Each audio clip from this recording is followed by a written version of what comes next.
내 마음을 몰라 그저 갑갑하고 불안하신 적 있으십니까? 네, 저는 때때로 그렇습니다. 불안하고 두렵고 우울하고 나만 이렇게 사는 건가 싶다가도 이야기 들어보면 저만 힘든 건 아니라는 생각에 괜시레 눈물이 핑 돌면서 당신도 나도 안아주고 싶다라는 생각이 듭니다. 여러분들을 안아주고 싶다는 생각에 오늘은 내 마음을 나도 모를 때를 읽어드리려고 합니다. 21세기 북수에서 나왔고 지은이는 정신건강의학과 전문의 양재진, 양재웅 님입니다. 이 책은 자존감, 불안, 미래, 가족, 친구, 직장, 연애 등 8개 챕터로 구성되어 있습니다. 자꾸만 무릎 꿇게 하는 세상에 치여 미처 나를 돌보지 못했다면, 때때로 나와 타인의 마음 균형을 찾지 못해 괴로우시다면 이 책을 알약처럼 꺼내서 드셔보셨으면 좋겠습니다. 3개의 쪽구를 읽어드릴 테니 마음에 호하고 약 바른다고 생각해 주셨으면 좋겠습니다. 시작하겠습니다. 자존감. 나의 못난 부분만 계속 보입니다. 다른 사람의 말에 필요 이상으로 예민하고 제 의견을 반박하면 크게 스트레스를 받습니다. 아니라는 것을 알면서도 상대가 나를 미워한다는 생각이 들기도 해요. 칭찬에 인색한 부모님과 어린 시절의 왕따 경험이 저를 이렇게 만든 것일까요? 자존감은 어떻게 높일 수 있을까요? 많은 사람들이 자존감에 대해 고민합니다. 자존감만 높다면 사는 것이 훨씬 수월할 것 같다는 기대감에 책을 찾아보거나 강연을 듣기도 합니다. 그런데 이론적으로 아는 것과 이를 끌어올리는 것은 다른 문제입니다. 자존감 높이기는 생각보다 쉽지 않습니다. 자존감이란 스스로를 인정하고 존중하며 존경하는 것입니다. 우리는 살아가며 주로 어떤 사람에게 존경하는 마음을 품게 될까요? 가장 흔하게는 그 사람이 이룬 업적이나 성취, 즉 결과물에 대해 그런 마음을 갖기가 쉽습니다. 또는 말이나 행동에서 배어나오는 인품을 보고 존경하게 되죠.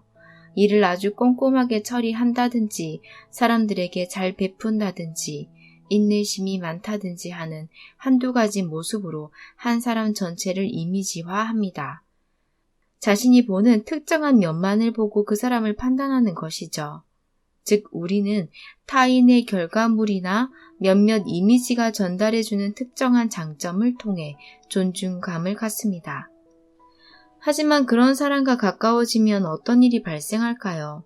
업적과 성취, 이면의 것들을 알게 됐을 때 다양한 단점들을 발견하게 될 때도 계속해서 존경심을 잘 유지할 수 있을까요? 가까운 가족, 친구들에게 존중감과 존경심을 갖는 것은 쉽지 않습니다. 나에 대해서는 어떨까요? 나는 나의 약점을 너무 많이 알고 있습니다. 나의 약점이나 치부에 집중할수록 스스로를 존중하거나 존경하는 것은 당연히 어렵겠죠. 그래서 거리가 있는 다른 사람에 대한 마음과 마찬가지로 나의 단점이나 결점에 집중하지 않고 긍정적인 면에 집중하는 것이 중요합니다. 이는 가까운 사이에서도 약간의 심리적 거리를 유지하는 것이 중요한 이유이기도 합니다. 타인과 너무 가까운 정서적 거리를 유지할 경우 우리는 자신도 모르게 그 사람의 단점에 집중하게 되고 나에 대한 부정적인 평가의 또 다른 근거로 삼기 쉽습니다. 마찬가지로 자기 자신과의 어느 정도 정서적인 거리를 두는 것이 중요합니다. 이는 나를 객관적으로 바라보는 힘, 즉 메타인지를 키우는 것과 관련이 있습니다. 본인의 장점과 단점을 객관화하지 못한다면 스스로에 대한 평가는 늘 부정적이기 쉽습니다. 혹은 타인의 평가에 따라 본인이 가치 있다고 믿거나 쓸모없다고 생각하기 쉽습니다. 메타인지는 감정일기와 같이 자신의 구체적인 감정 흐름에 대해 이성적인 관찰을 함으로써 훈련할 수 있습니다. 뇌의 앞쪽 부위인 전두엽은 계획하고 실행하고 성취감을 느끼고 피드백을 재해석하는 역할을 하는데요. 그런 전두엽을 자극하는 활동을 통해 메타인지를 성장시킬 수 있습니다. 즉 본인의 내면에서 무슨 일이 일어나고 있는지를 끊임없이 들여다보려 노력하고 외부의 세상과 자신이 어떤 영향을 주고받는지를 확인하는 과정을 통해 스스로를 객관적으로 바라보게 되는 것입니다. 또한 누군가를 존중하는 마음을 품을 때 업적이나 성취와 같은 결과물이 아닌 가정에 집중할 수 있는 눈을 키우는 것이 중요합니다. 타인에 대한 존중을 결과로서만 하게 될 경우 스스로에 대한 평가 역시 대부분 부정적이 될 것이기 때문이죠. 이렇듯 자존감을 높이기 위해서는 자신을 객관화해서 볼 수 있는 메타인지를 바탕으로 타인의 평가가 아닌 스스로 자신의 장점과 단점을 구분해낼 줄 아는 힘이 필요합니다. 그리고 자신의 부정적인 면에 너무 많이 신경 쓰지 말고 본인의 강점이나 재능에 집중해 그것들을 더욱 키우기 위해 노력함으로써 결과물이 아닌 노력하는 과정에 있는 자신을 인정해 주는 것이 중요합니다. 자신의 못난 점을 다른 사람들과 계속해서 비교하며 스스로를 상처 입히는 일을 멈추고 남들이 알아주든 말든 나만의 멋진 행동을 내가 알아주는 것만으로 만족해 보세요. 어린 시절 가정 환경에 의해 많은 것이 결정나기는 하지만 자존감이 낮은 이유를 모두 과거의 환경이나 부모님 탓으로 돌릴 수는 없습니다. 자존감을 결정할 수 있는 주체는 다른 사람이 아닌 나 자신이라는 것을 명심해야 합니다. 전혀 모르던 타인에게 관심과 호감이 생기고 사랑하는 사이가 되기까지는 많은 시간과 관심과 노력이 필요합니다. 처음에는 서로가 중요한 존재도 아니고 안 본다고 해도 크게 상관없는 상대죠. 그러나 한두 번 데이트를 하면서 시간과 추억을 쌓다 보면 대부분의 사람들은 함께한 시간과 에너지만큼 상대를 더욱 중요하게 여깁니다. 그리고 그 사람의 행복과 건강을 위해 무엇을 해줄지도 고민하죠. 그럴수록 그 사람의 가치는 내 안에서 더욱 커져갑니다. 나 자신에 대해서도 마찬가지입니다. 자존감이 낮은 사람들은 대부분 외부의 관계 속에서 자신의 자존감을 올려줄 누군가를 찾습니다. 하지만 자신을 아껴주는 누군가를 만나는 것만으로 자존감을 올리긴 어렵습니다. 순간적인 만족을 느낄 뿐 관계가 가까워지며 상대의 단점을 확인하면서부터는 자신에 대한 부정적인 평가의 원인 혹은 결과와 같은 연장선에 놓일 가능성이 높습니다. 즉 자존감이 낮은 상태에서는 나를 아껴주는 가까운 누군가를 존중하는 것 또한 거의 불가능합니다. 내가 나에게 계속해서 관심을 보여주고 나와 보내는 시간이 많아질수록 스스로에게 의미 있는 사람이 될 수 있습니다. 그리고 나를 아낄수록 나에게 많은 것을 해줄수록 내 안에서 나의 가치는 더욱 커집니다. 자존감이 높을수록 외부의 평가로부터 자유로워지고 쓸데없는 열등감으로 누군가를 미워하고 괴로워하는데 에너지를 낭비하지 않는 것은 분명 사실입니다. 그리고 자존감을 높이기 위해 결국 나를 사랑하기 위해 계속해서 나 자신에게 시간과 에너지를 쏟으며 성취하려 노력하는 것도 분명 바람직한 일입니다. 하지만 자존감을 높이기 위한 노력만큼 중요한 것은 자신의 있는 그대로를 인정하고 받아들이는 것입니다. 자신에게 맞는 모습으로 살아가세요. 만약 아무리 노력해도 자존감이 올라가지 않는다면 너무 괴로워하지 말고 그것 또한 내 모습의 일부로 받아들이려는 자기 수용의 자세 또한 필요합니다. 그런 자기 수용적 태도는 놀랍게도 또 다른 방식으로 자존감을 높여주기도 합니다. 가족, 엄마가 돌아가신 후 슬픔에서 헤어나지 못하고 있어요. 엄마가 오랜 암 투병 끝에 최근 돌아가셨습니다. 예상하지 못했던 상황도 아닌데 엄마의 부재에 대한 공포가 줄어들지 않습니다. 세상에 언니와 저 둘만 남은 것 같습니다. 일상생활은 잘 하고 있지만 집에 오면 엄마에 대한 죄책감과 죽음에 대한 생각에서 빠져나올 수 없습니다.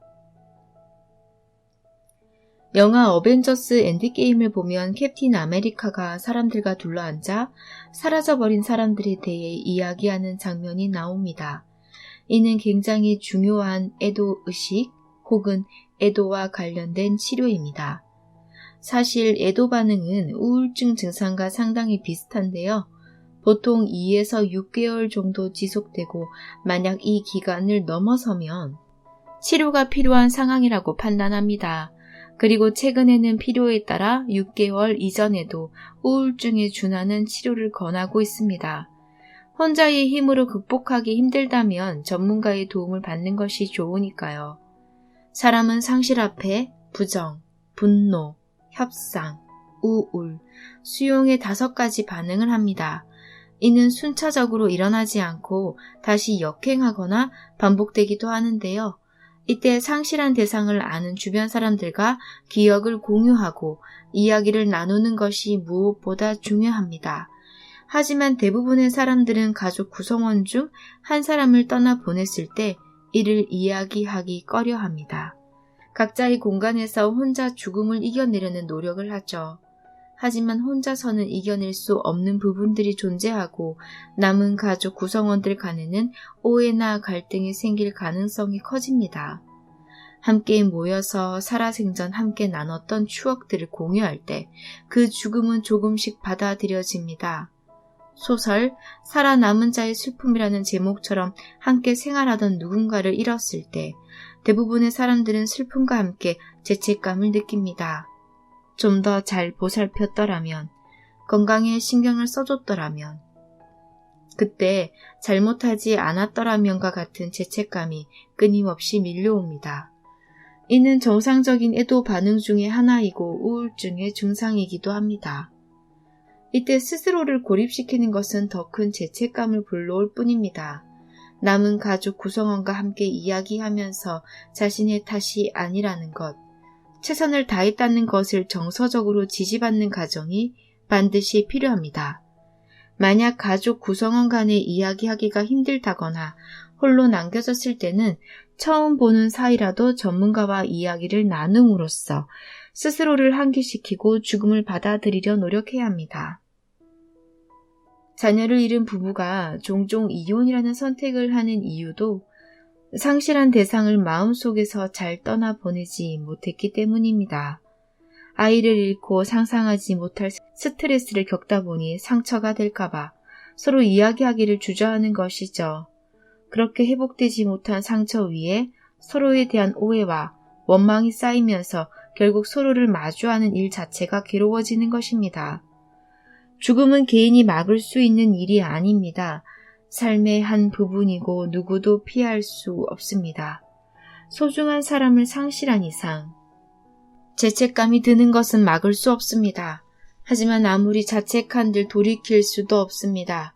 내 안에서 일어나는 죄책감이 자연스러운 감정이라는 것을 받아들이고 거기에 너무 함몰되지 않아야 합니다.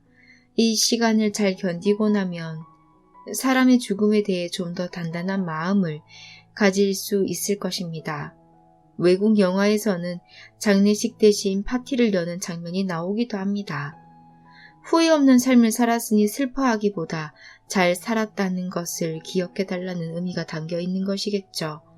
그렇게까지는 아니더라도 실제로 외국에서는 돌아가신 분의 사진이나 영상을 함께 보며 생전의 추억을 나누는 장례 문화가 있다고 합니다.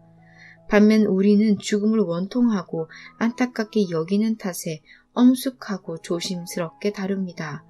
지금은 사라졌지만 과거에는 곡을 하던 문화도 있었죠. 사람이 죽음을 이해하는 나이는 10살이라고 합니다. 죽음을 부정적으로만 보지 않고 의연하게 받아들이는 문화를 만들기 위해서는 어릴 때부터 죽음을 자연스럽게 인식하도록 하는 것이 중요합니다. 장례 문화 개선을 통해 죽음에 대한 인식을 바꿔나가는 것은 우리 세대의 몫이겠죠. 상실한 대상을 안타깝게 기려주는 마음에 더해 행복했던 추억을 웃으며 기억해주는 것은 남겨진 사람이 앞으로 살아가기 위해 정말 중요한 과정입니다. 떠나가는 사람은 나 때문에 너무 슬프지 않길, 다시 웃으며 살아주길 누구보다 바랄 테니까요. 미래, 걱정이 너무 많아서 생각이 끊기지 않아요. 평소 혼자 있는 것을 잘 견디지 못하는 성격입니다. 하지만 최근 여러 상황 때문에 혼자 있는 시간이 많아지면서 생각도 덩달아 많아졌어요. 생각이 생각의 꼬리를 물다 보면 결국에는 우울해지기까지 합니다. 생각이 많은 성격의 경우 아직 일어나지 않은 일까지 상상하며 과한 걱정을 하는 경우가 많습니다. 이처럼 부정적인 생각이 계속해서 꼬리에 꼬리를 무는 반추는 우울증의 증상 중 하나이기도 합니다.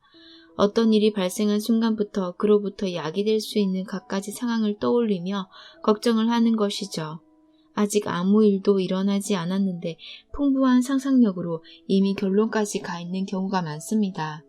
이 경우 실제 감당해야 할 크기의 걱정보다 훨씬 더 큰 걱정을 하니 그만큼 심리적으로 더욱 큰 피로감을 느낍니다. 걱정을 통해 미리 대비하는 자세를 갖는 것은 분명 긍정적입니다. 하지만 머릿속에서 걱정을 위한 걱정으로 남아있는 경우는 나에게 도움될 것이 없습니다. 걱정이 시작되면 무작정 없애려고 하기보다는 그것에 직면해 지금 준비할 수 있는 것이 있는지 생각해 보는 것이 좋습니다. 그리고 만약 내가 할 수 있는 것이 없다면 가감히 떨쳐버리려는 노력을 해야 합니다. 이때 필요한 것이 바로 생각 자르기 연습입니다. 생각의 바닷속에 빠져 있을 때는 너무 큰 망망대해 속에서 아무것도 보이지 않습니다. 지금 내가 어디 있는지도 모르고 아직 일어나지 않은 일도 이미 일어난 것처럼 느껴지니 빠져나오기가 어렵습니다. 그럴 때는 힘들더라도 나로부터 스스로를 분리시키고 자신을 객관적으로 바라보려는 노력이 필요합니다. 머릿속에 떠다니는 수많은 걱정거리들 중 나에게 실제로 일어난 것들과 일어나지도 않았는데 미리 앞서서 걱정하고 있는 것들을 구분해야 합니다. 그리고 일어난 일에서부터 생각이 퍼져나가려고 할 때 그 순간 생각을 가감히 자르는 것이죠. 단순히 머릿속으로 하기보다는 글로 정리하는 것이 좋습니다. 현재 일어난 일과 일어나지 않았는데 걱정하고 있는 것을 구분해 보세요. 그리고 일어난 일 중에 내가 바꿀 수 있는 것과 없는 것을 나눠보세요. 모든 작업을 마친 뒤에 현재 일어난 일 중 내가 할 수 있는 것들에 에너지와 시간을 쓰는 것, 그 외의 것들에 대해서는 내려놓고 항복하고 상황의 변화를 기다리는 것, 이것이 너무 많은 걱정에 대처할 수 있는 최선의 방법입니다. 걱정은 뇌에서 감정과 기억을 주관하는 파페체에로가 자극된 결과 생각이 꼬리에 꼬리를 물면서 눈두덩이처럼 불어나는 현상입니다. 이는 이성과 논리의 뇌, 실행의 뇌인 전두엽을 자극함으로써 차단할 수 있습니다. 앞서 언급했던 것처럼 운동, 주변 정리, 필기, 청소 등과 같이 간단한 것들을 계획하고 실행하면서 작은 성취감을 느끼고 피드백을 얻으면 전두엽은 자연스럽게 자극됩니다. 이를 통해 파페체 회로의 활성화를 막을 수 있다는 점을 잊지 말길 바랍니다. 낭독은 여기까지입니다. 끝까지 함께 해주셔서 감사합니다. 낭독을 하는 저는 다정한 목소리 윤이었습니다. 우리 자주 봐요. 정들게 안녕.